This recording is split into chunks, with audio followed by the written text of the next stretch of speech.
Lo importante no es una clase. Aquí ninguno de los que estamos aquí reunidos sabe nada. Así que les rogamos encarecidamente, no nos crean. Aquí somos 4 locos y si usted quiere entrar será un loco adicional que no sabe nada. Aquí ninguno tiene la última palabra. Entonces podemos exponer nuestras ideas, pero nuestras ideas no son la verdad. Y nosotros vamos a discutir solamente sobre el libro que estamos leyendo. Y podemos, como decía anteriormente, podemos compararlo con lo que dice la Biblia. Sobre todo en este punto tan bonito que estamos con los pensadores cristianos, podemos darnos ese lujo de debatirle a Ireneo de Lyon, a Clemente de Alejandría, a todos los grandes pensadores y poder formarnos nuestra propia visión. Nuevamente, Priscila, buenas noches, Emma Paola, Cristian, bienvenidos. Y pues si les parece, si alguien quiere comentar algo antes de arrancar, este es el momento. Si no, empezamos la lectura. ¿Qué dicen? ¿Alguien quiere decir algo? No, por mi parte no. Prefiero Listo, arrancar. entonces todo el mundo se cayó. Vamos entonces a continuar. Estamos en la página 42. Vamos a turnarnos entonces las lecturas. No sé quién quiere empezar. Creo que sería bueno, aunque ya creo que pasamos ese párrafo que hablan del propósito de Dios y el papel que juega el pueblo de Israel, creo que no está de más retomarlo. ¿Ustedes están de acuerdo? Pau, Priscila, que estuvieron la semana pasada. Bueno, ustedes saben que yo puedo seguir hablando sin parar, entonces o hablan o yo no me callo. Retomar, ¿en qué parte, Adri? Disculpa, es que todavía En sí. esos propósitos, el pueblo de Israel juega un papel importantísimo. Ya después de que Dios maldijo a la Ah, serpiente sí, y sí. todo esto. Podríamos retomar ahí. Entonces lee, porfa. Listo, ya. En esos propósitos, el pueblo de Israel juega un papel importantísimo, pues es en la historia del pueblo escogido que las manos de Dios han continuado su obra de ir preparando a la humanidad para la comunión con Dios. Por tanto, el Antiguo Testamento no es la revelación de un Dios ajeno a la fe cristiana, sino que es la historia de cómo Dios ha continuado sus propósitos redentores aún después del pecado de Adán y Eva. Por fin, al llegar el momento adecuado, cuando la humanidad había recibido la preparación necesaria, el Verbo se encarnó en Jesucristo. Jesús es el segundo Adán, porque en su vida, muerte y resurrección se ha creado una nueva humanidad. Y en todas sus acciones, Jesús ha ido corrigiendo el mal que fue hecho en el primer pecado.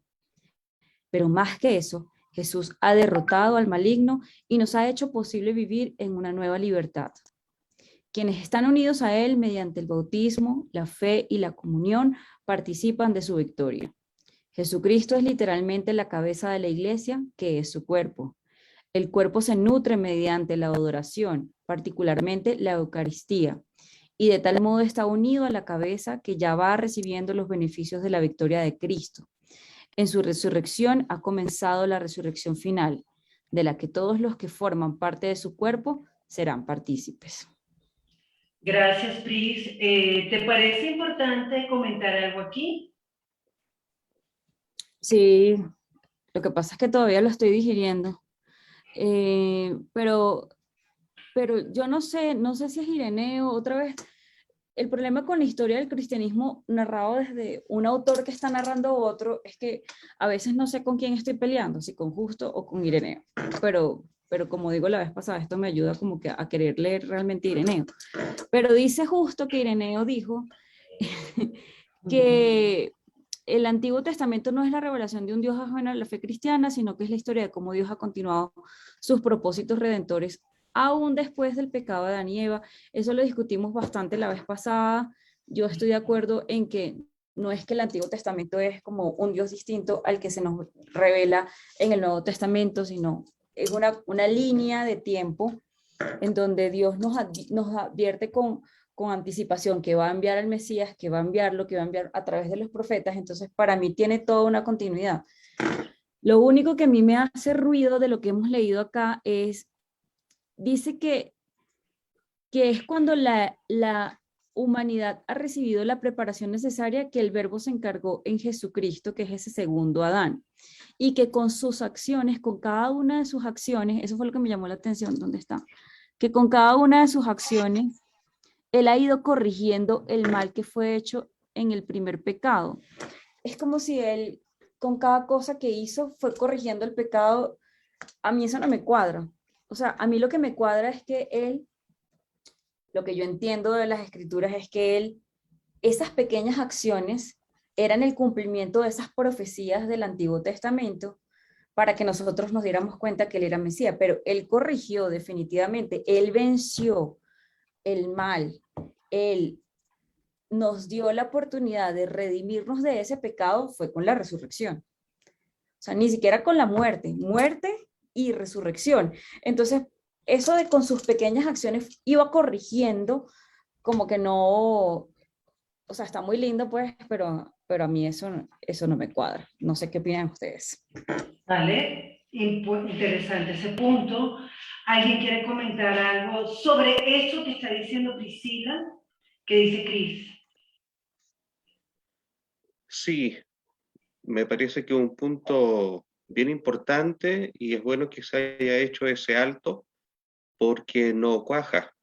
Jesús no fue corrigiendo, Jesús corrigió, Jesús venció, Jesús ganó la victoria final. O sea, cuando él dijo telestai, consumado es, ya no había nada más que hacer, ya estaba todo hecho en él. Entonces, quizás es una imprecisión del autor o algún error de escritura, algo tiene que haber ahí, creo yo.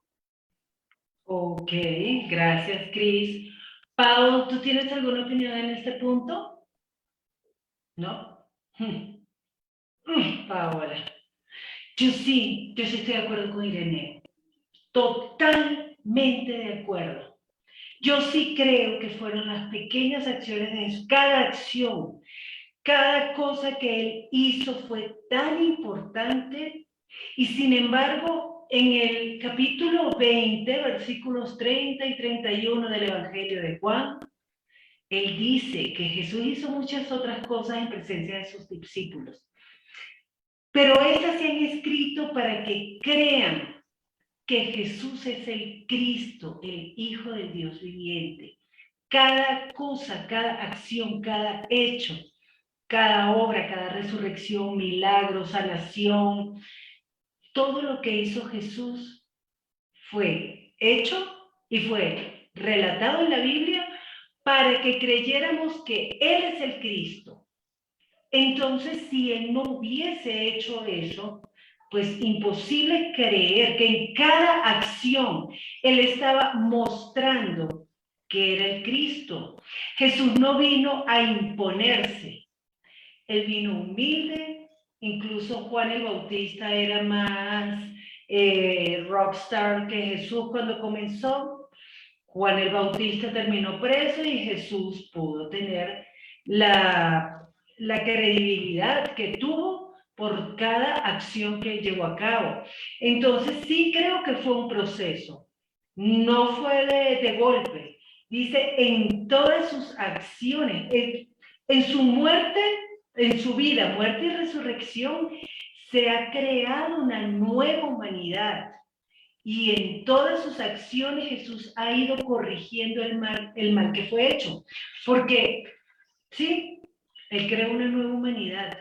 Él nos hizo nuevas criaturas. Nacimos de nuevo. Sin Él no hubiese sido posible. Pero en cada acción, Él iba demostrando que era el Cristo, para que las personas pudiesen creer no de un solo golpe, sino cuando el pueblo se preguntaba, ¿será este aquel hijo de David? ¿Será este? Y ahí estaba, en cada detalle. Entonces yo sí estoy de acuerdo con Ireneo de León en esa afirmación, o por lo menos en esa forma en que lo expresa Justo González. No sé si alguien quiere comentar algo, quieren refutar. Los que están en internet, perdón, en Facebook, YouTube, acompañándonos, sus comentarios son bienvenidos. Sí, yo todavía, me encanta como lo dices, pero yo todavía no lo veo, porque es que Jesús fue corrigiendo el mal, pero todos los que estaban antes de Jesús de alguna manera también iban corrigiendo el mal con sus acciones. Digamos, todo lo que hizo Jesús ya estaba escrito en sus profecías. La multiplicación de los panes, eso lo hizo Eliseo, el o Elías, no sé, si los dos. Eh, Todas las cosas que hizo Jesús ya de alguna manera lo habían hecho otros para que fueran las señales con las cuales íbamos a identificar a Jesús. Entonces, esas acciones también estaban corrigiendo el mal. Cuando yo entiendo corrigiendo, yo lo entiendo como después que él pone, venció al maligno. Entonces, de pronto yo lo veo como el maligno no estaba vencido hasta que él no lo, o sea, él mismo bajó, o sea, él tuvo que morir para poder vencer al final realmente a ese maligno y que nosotros tuviéramos esa victoria. Entonces, Pero primero por lo supuesto para mí, ya va, por supuesto para mí, todo lo que hizo era necesario, era parte de un proceso, sino, o sea, él no iba a llegar, no iba a cumplir ninguna profecía y después iba a morir y resucitar, no, todo era necesario, pero para mí es como que realmente venció o corrigió el mal en ese suceso. Si él no hubiese tenido esa resurrección, esa muerte y esa resurrección, entonces todo lo demás no hubiera corregido el mal. Yo lo veo como que dos cosas que se concatenan para mí. Si él no resucita y no, entonces no es el Mesías, entonces no corrigió el mal. Lo entiendo así, pero pues... Pero es que yo no veo, Pris, que eso que tú estás entendiendo esté en oposición a lo que dice Ireneo de León. Su muerte y su resurrección forman parte de esas acciones que corrigieron el mal.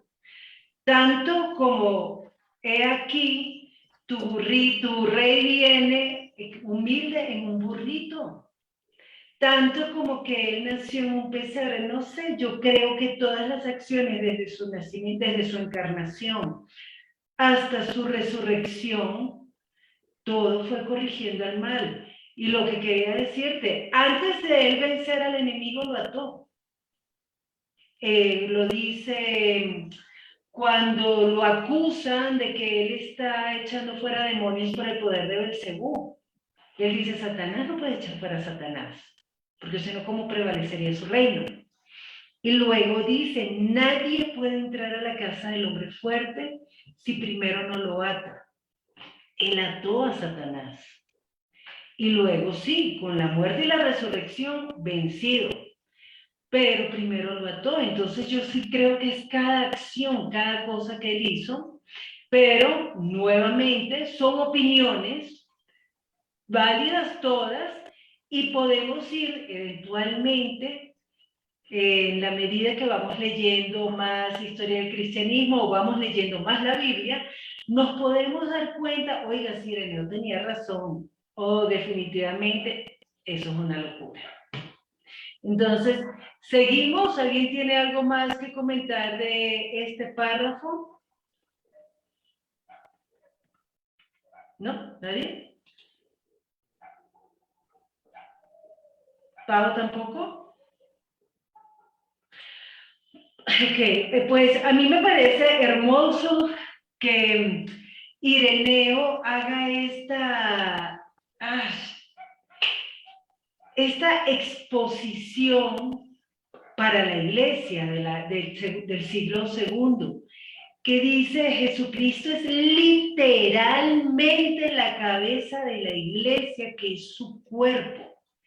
Y realmente yo contrasto con esto que está diciendo Ireneo, con lo que está pasando ahorita. Yo a veces pienso, ¿será que la iglesia hoy realmente cree que es el cuerpo de Cristo? Realmente. Y me parece hermoso que él lo resalta. Literalmente es la cabeza y la iglesia es su cuerpo. Esta parte de que el cuerpo se nutre mediante la adoración, particularmente la Eucaristía, pues me me deja pensando y creo que es algo que voy a seguir repasando porque no estoy tan segura, pero no puedo desmentirlo tampoco. Pris, antes de darte la palabra, se lo voy a dar a Pau, que no ha comentado nada, y entonces Pau y luego Pris. Muchas gracias, antes que se me vaya la idea. A mí sí me llama la atención que dice que el cuerpo se nutre mediante la adoración. Y estoy de acuerdo con lo que él está exponiendo, porque vemos que desde muchos siglos atrás, fíjate que si él habla acerca de la Eucaristía, está hablando acerca de la congregación, de todos los hermanos, cuerpos que son. Si él habla de nutrir, está hablando de esa comunión que hay entre los hermanos. Y me gusta que él mencione eso, algo que se viene dando desde hace mucho tiempo atrás y que ahora muchos creen que nosotros individualmente podemos ser el cuerpo. Sí, me agrada que desde ya, y lo veo desde ese punto. Hoy Priscila hablaba acerca de la adoración, ¿verdad? Y hablaba que no solamente era cantar, sino lo que de verdad incluye esa adoración, el congregarnos, la comunión con los hermanos, bueno, entonces, bueno, a mí sí me llama la atención y que desde hace mucho tiempo, que esto no fue un invento de uno que queremos estar en unos grupos ahí reunidos y todo, no, que mira, viene desde hace mucho tiempo atrás y que lo está mencionando este señor que fue un maestro de la fe y que bueno, que aprendemos tantas cosas de él, entonces sí me llama la atención eso. Qué buen punto, gracias Pau. Pris, ¿qué querés comentar tú? A mí me llama la atención que Ireneo de Leones, que 150 años después de Jesús, 150, 100, no sé, 150, 160 años, ahí está.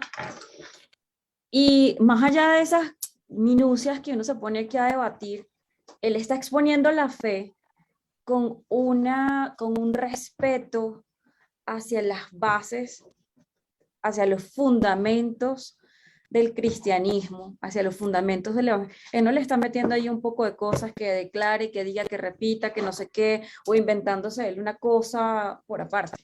O sea, porque la tentación yo me imagino 160 años, decir, las cosas realmente sucedieron así.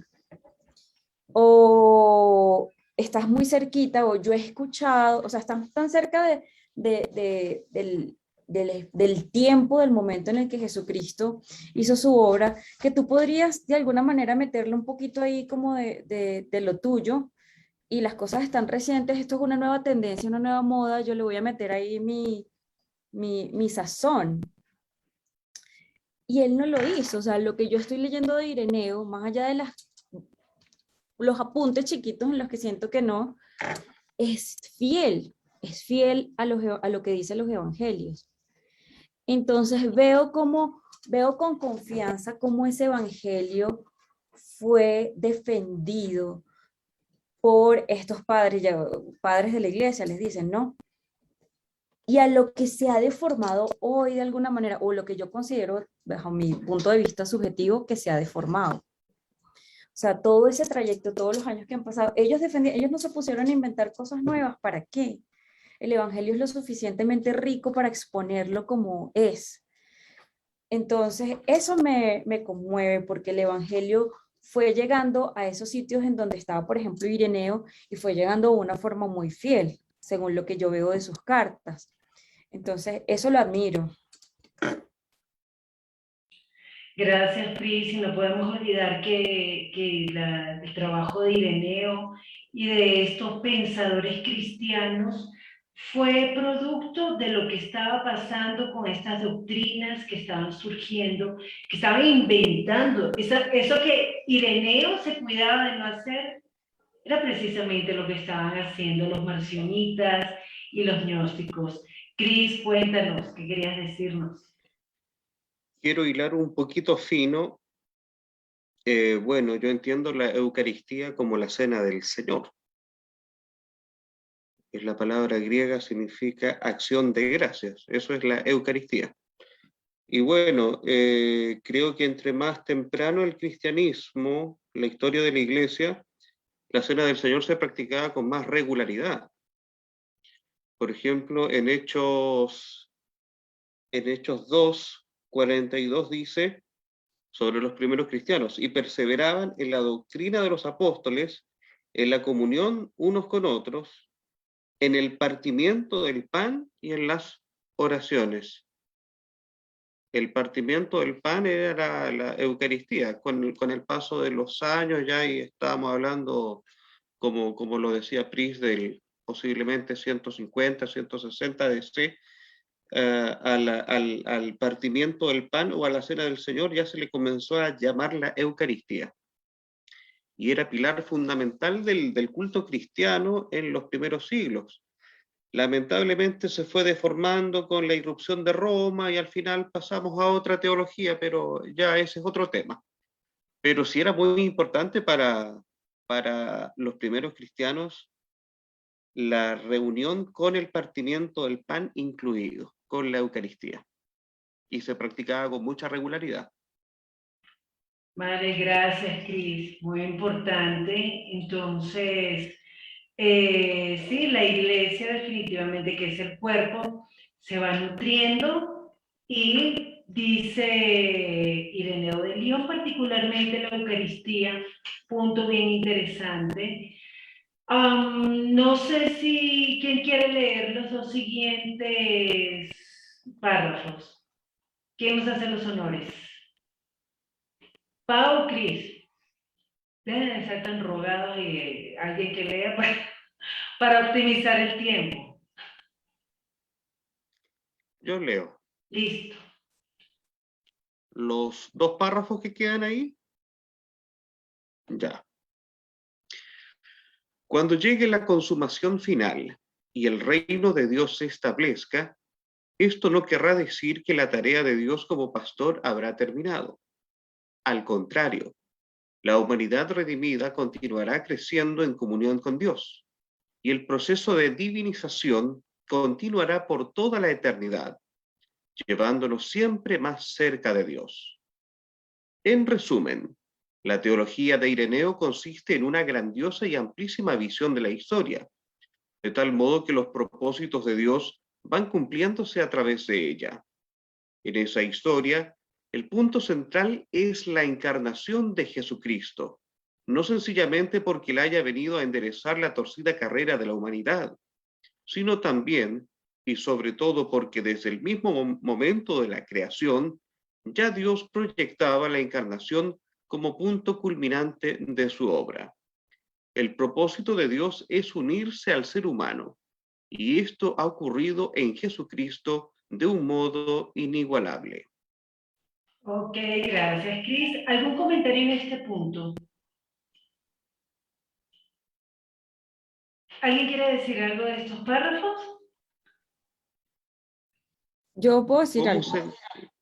después de Cris. Sí, Dale. no, súper corto lo mío. ¿Cómo entendemos, para no caer en ambigüedades, la palabra divinización? ¿Será para Ireneo o para la patrística un sinónimo de santificación?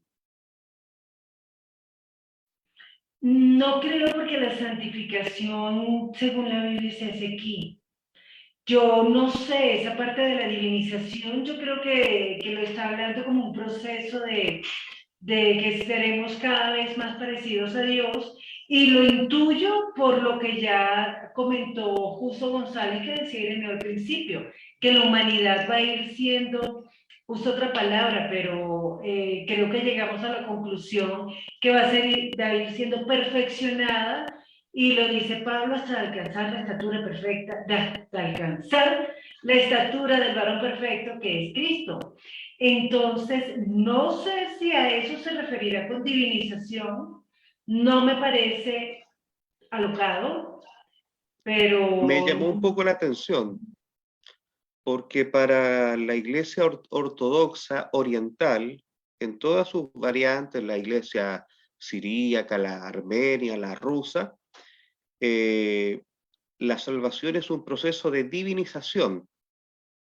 O sea, la iglesia a través de sus 7 sacramentos, que son los que tienen ellos, van subiendo de gloria en gloria hasta que llegan a un punto de divinización. Entonces ahí como que me chocó un poquito, como que me causó algo de ambigüedad, porque sabemos que la doctrina ortodoxa en ese punto no es tan ortodoxa.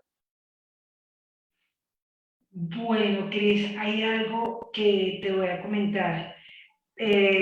No sabemos. ¿Sabes tú? Y eso es muy importante porque a veces nosotros asumimos que todo el mundo sabe. Y aquí, sí, esto es importante porque a veces nosotros tenemos posturas y nosotros asumimos que todo el mundo piensa igual porque dice, esto es lógico.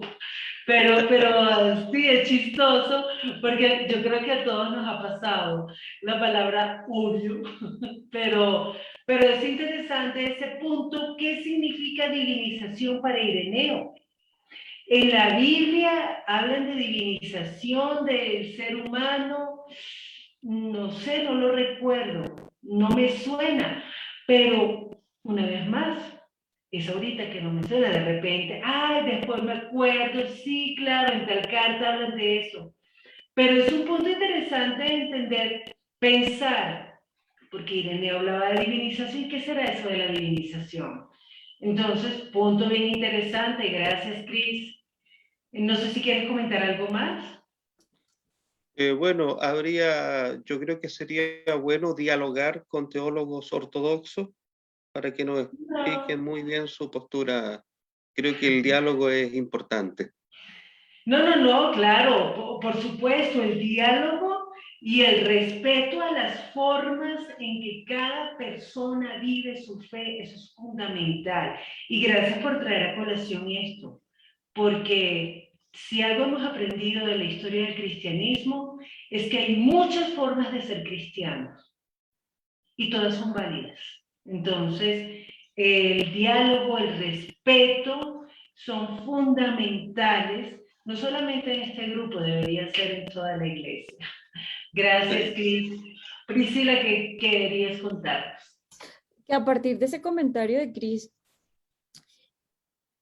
pienso bueno, que está bien que la gente use términos, pero qué importante es hablar con los términos que se puedan encontrar su significado en la Biblia, porque entonces cada quien entiende una cosa diferente. O sea, ahí yo no sé lo que tú dijiste, que entendía Ireneo por divinización, porque yo en la Biblia no veo como un proceso de divinización. Entonces, cuando uno empieza como a, a conjugar palabras que salen en la Biblia y les va metiendo significado y cargando esas palabras, y luego hace teología de esas palabras, después uno queda como plop. O sea, Ireneo, la verdad es que lástima que no estás acá, pero la verdad es que ya ahorita en el 2022 esa palabra pues puede tener muchos contextos y no lo explicó, al menos aquí no queda también explicado. Pero dice en el párrafo que vimos, la humanidad redimida continuará creciendo en comunión con Dios y el proceso de divinización continuará por toda la eternidad. Pareciera que dentro de este pequeñito contexto fuera como que si nosotros vamos uniéndonos, haciendo más comunión con Dios, y eso es un proceso que dura por siempre, estando más cerca de Dios. Entonces, ese debe ser como el concepto de divinización de Ireneo. Y si es así, si eso es lo que yo pudiera entender, yo no sé, quedo también plop, porque yo digo, entonces en la eternidad, cuando ya nosotros alcancemos la estatura perfecta, entonces tendremos que seguir en ese proceso de acercarnos más a Él o ya estaremos junto a Él, porque lo que yo entendía es que después de que ya venga Jesucristo otra vez, pues yo no tengo que seguir en un proceso de acercamiento hasta quedar cerquita, cerquita, cerquita, sino que ya estaremos todos adorando ahí en el mar de cristal. O sea, entonces eso me genera conflicto, porque ¿será que en la eternidad yo tengo que seguir, o sea, su gracia no es suficiente para estar cerca de Él? Me pone como a debatir ese tema de que tengo que acercarme a Él eternamente, si Él ya me acercó a mí con su gracia. Entonces, bueno, ya eso es como lo que me deja sonando. De resto, me parece que Ireneo me lo quiero leer, está muy, muy chévere. Ese concepto de ese estudio amplio que él hizo de Dios como pastor, incluso después de la resurrección, quedó como, bueno, ¿cómo va a ser ese pastor?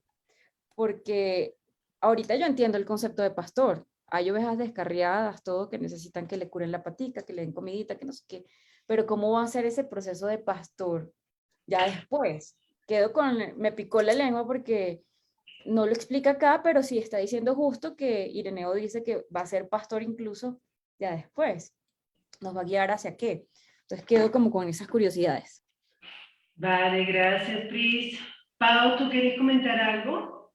Que aquí se me están viniendo algunas cosas a la cabeza. Entonces estoy pensando el tema de divinización, porque dice, bueno, ya el Señor Jesús, compararlo con el tema de que vamos a ser perfeccionados en cuanto a nuestro pecado, ya solo hizo el Señor Jesús. Pero yo pensaría en cuanto al conocimiento de Dios, porque dice que nosotros pues vamos a conocerlo, o sea, en la eternidad vamos a seguir conociendo y conociendo. Yo relacionaría, estoy como relacionando el tema de divinización con conocimiento, también que seguiremos allá conociéndolo y la relación será aún más unida, más profunda con él. No sé, pienso eso. Yo estoy de acuerdo contigo, Pau, porque el mismo Jesús lo dijo. Y esta es la vida eterna, que te estén conociendo a ti, el único Dios verdadero, y a Jesucristo a quien has enviado. Lo chistoso es que nosotros estamos aquí haciendo toda la teología y discutiendo cosas, fuéramos gente así grande sobre la divinización, que no sabemos qué es, pero Priscila dijo algo que me parece importante. Sí, Ireneo es una palabra que no la podemos encontrar en la Biblia, entonces no sabemos qué es y nos confundimos. Y a mí me parece precioso porque inevitablemente cada uno de nosotros, aquí hablando los cuatro, cada uno está poniendo dentro de la palabra de Dios una pizca de su personalidad. Es inevitable. Y así como somos con todas nuestros aciertos y desaciertos, ahí está el Señor usándonos. Y ahí está el Señor hablando a través de cada vaso de barro, mostrando su gloria en vasos de barro. Pero por otra parte, me parece muy interesante el tema del pastor. A mí me gusta mucho la fidelidad de Ireneo. Como marcaba Pris hace un rato, me parece que él se apegó mucho a la doctrina que recibió y me parece muy valioso. Obviamente se salpica de él mismo, inevitable. Pero en cuanto al tema del pastoreo, pues yo veo en el libro de Apocalipsis que dice que las grandes multitudes que nadie puede contar van a ser pastoreadas por el Cordero. Entonces, pues sí, en la eternidad vamos a estar pastoreados por Él. Por lo menos eso lo dice el libro de Apocalipsis. Si no estoy mal, es en el capítulo 7. Entonces, cuando habla de esas multitudes que nadie puede contar, dice que ahí va a estar el Cordero pastoreándolos. Y me parece precioso que Ireneo diga, el trabajo de Dios como pastor no termina. Cris, cuéntanos.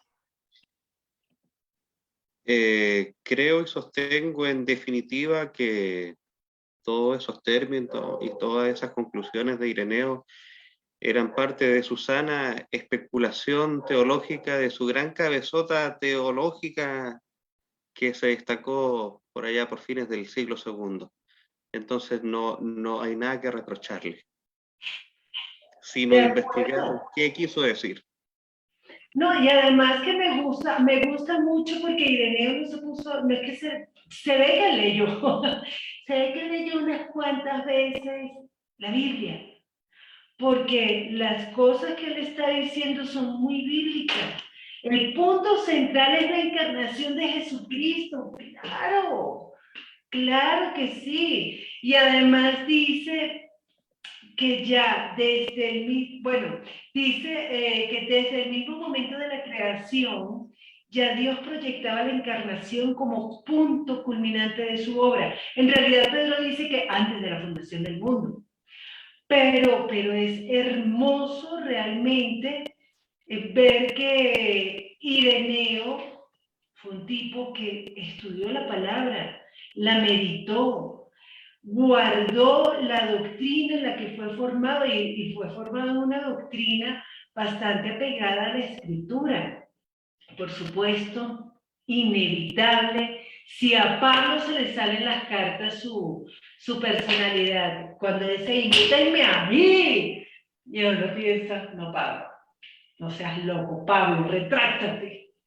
Pero cada uno, Pedro salpicaba su personalidad también en sus cartas, Juan en las suyas, Ireneo también.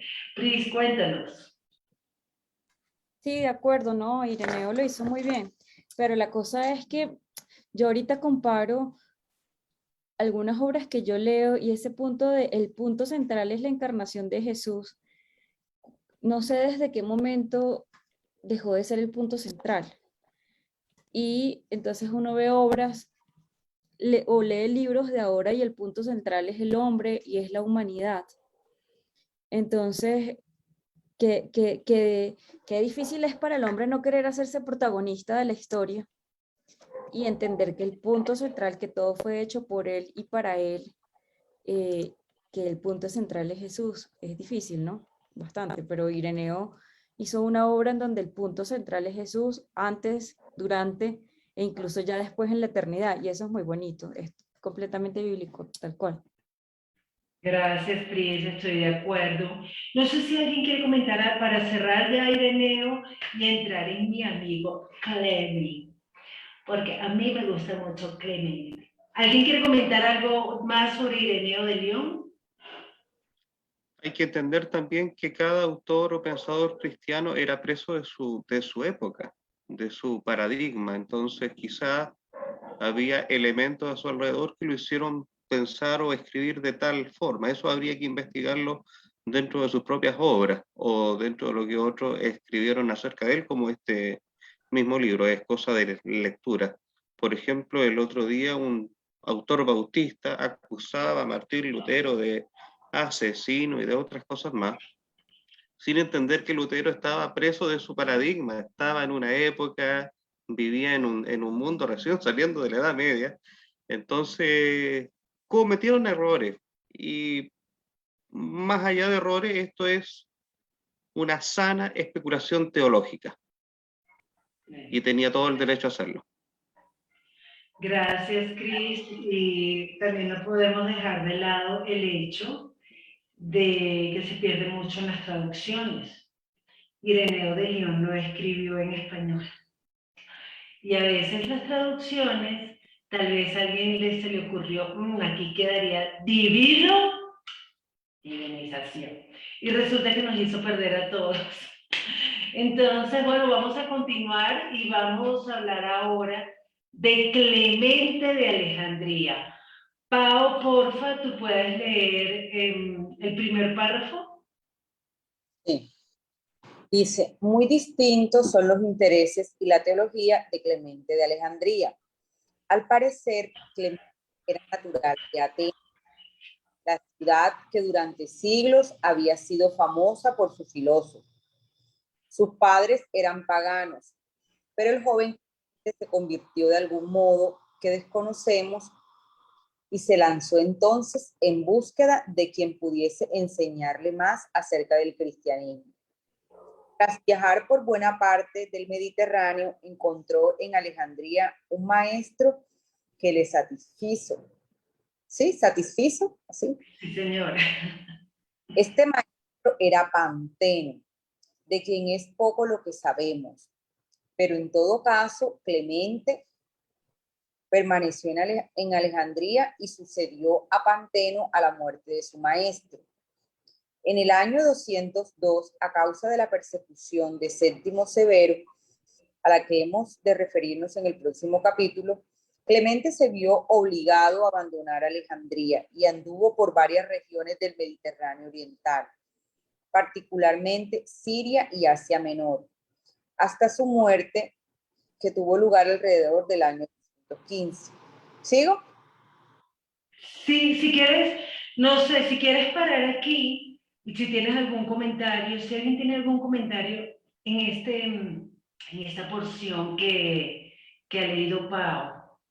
No, a mí lo que me llama la atención es que este hombre como que no estaba muy conforme con todo lo que, habían tantas filosofías y eso como que no lo convencía a él, que decidió salir afuera a buscar, pues, no sé qué era lo que estaba buscando, bueno, lo vamos a ver claro. Un buen champú, entonces llegó al fabricante de Pantene. No, mentira, qué chiste tan bobo, perdón. ¿Qué dice Pris? Dios mío. Era el Fabricante. show de, fue a buscar el show de. Mira que, no, ya esta introducción de Clemente hace que me caiga muy bien el tipo, porque, porque imagínate, no, sí, ya quedé como, ay, me gusta. Imagínate, proceder de Atenas, el lugar de la alta filosofía. Eh, Imagínate todo lo que él escuchó y que lo que le haya tocado el corazón, el intelecto, su alma, su ser completo, sea el Evangelio, y él haya preferido dejar ese lugar en donde están todos esos filósofos, no sé qué, y haya viajado hasta encontrar un maestro que le enseñara el Evangelio. ¡Oh! Y estamos hablando que viajar en esa época, los gastos asociados a los viajes, los peligros, o sea, viajar era poner en riesgo tu vida completa por buscar a un maestro que le enseñara el evangelio. O sea, él fue,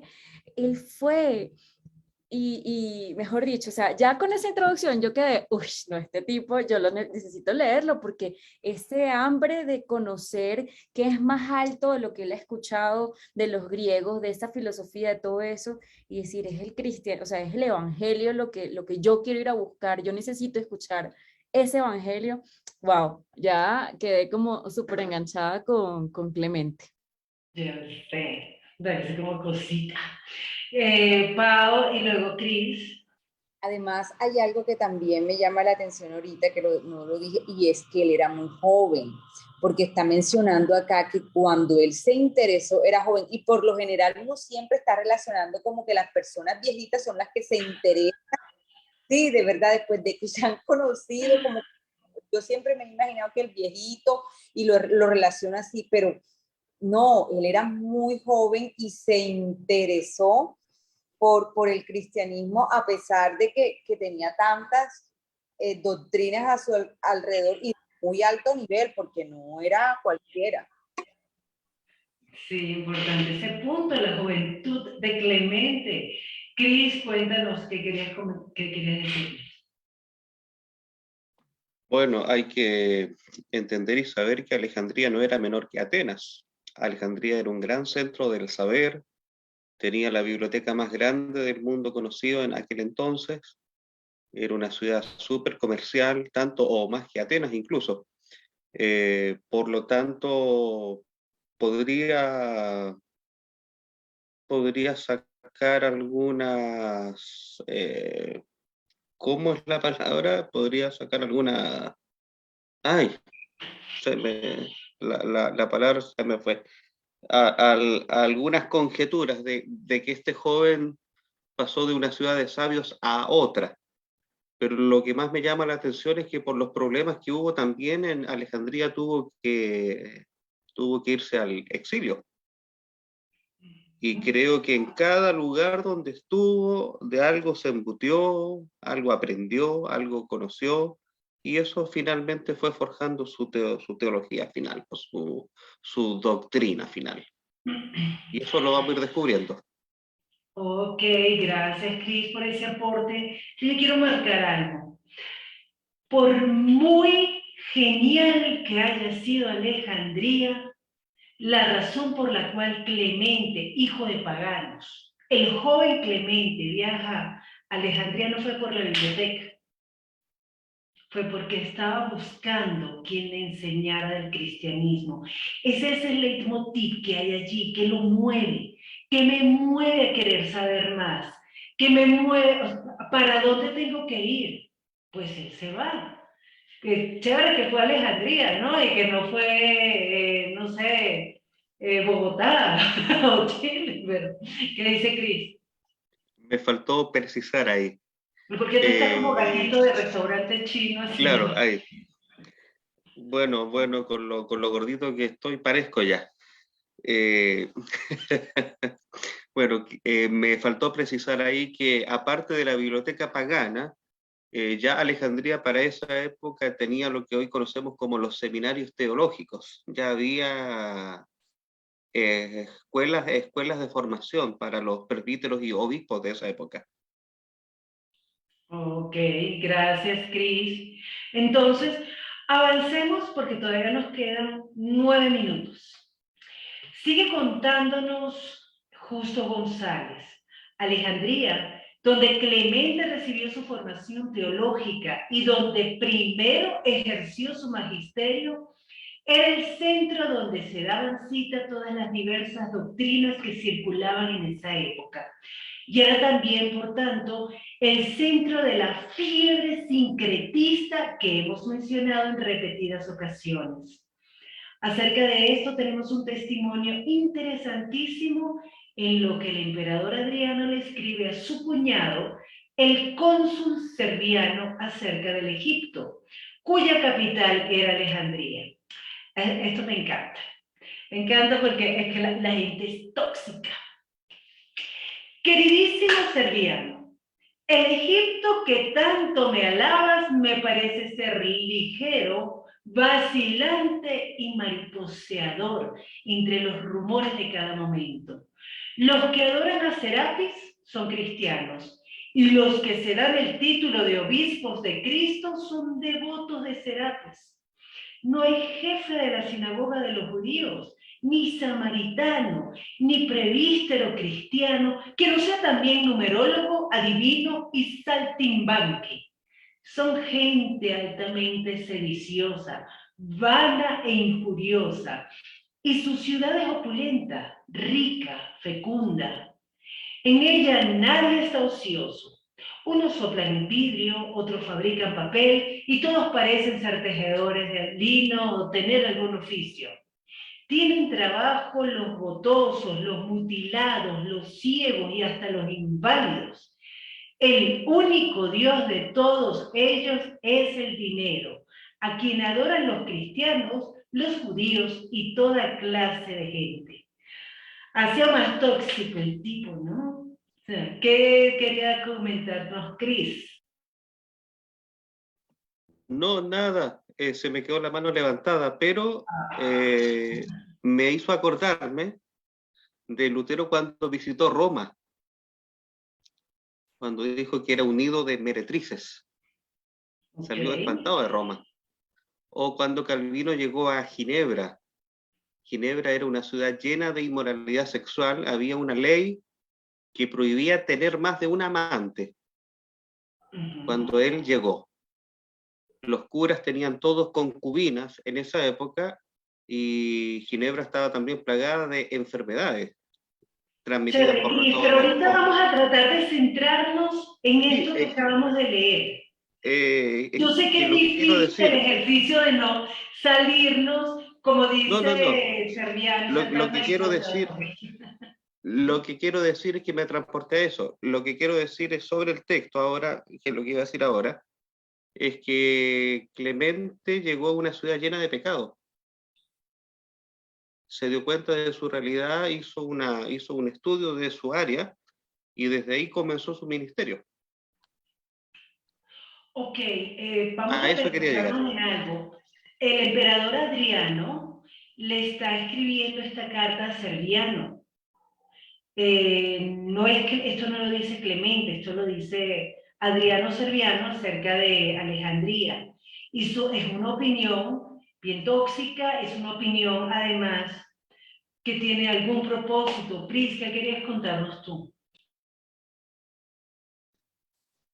Bueno, me, a mí me parece que hoy en día estamos en el fin del mundo, pero cuando veo las realidades desde la historia digo, nada, la historia, o sea, se repite, seguimos en lo mismo.